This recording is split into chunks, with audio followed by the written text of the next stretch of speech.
Today we're going to sew on a button. It's a fairly simple project, but there are certain facts that you want to remember if you want to do it right.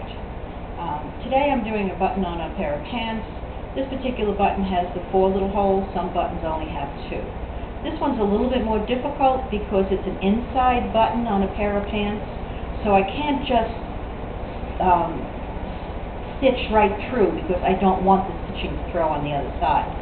So when I'm making the stitches on this, I have to come up through the button and then down again, but not through the thread. I'm not through the cloth because I don't want it to be seen. And then I make the stitch to the cloth before I go to the next hole. Now it doesn't matter whether you make the stitches go across the button or make crosses with the 4 holes. It doesn't matter. All that matters is you get enough threads, enough ins and outs, that there's some strength to the thread.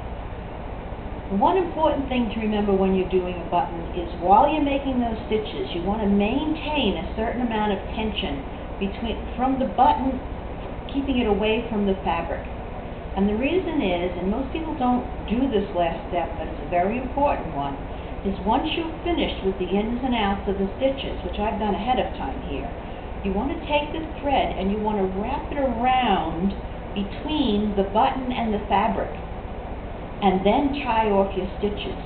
Because what that does is it makes enough room behind the button that when you actually start putting it through a buttonhole, it doesn't have any hole on the thread, and the stitching will last longer and you won't lose the button as quickly. Thank you very much.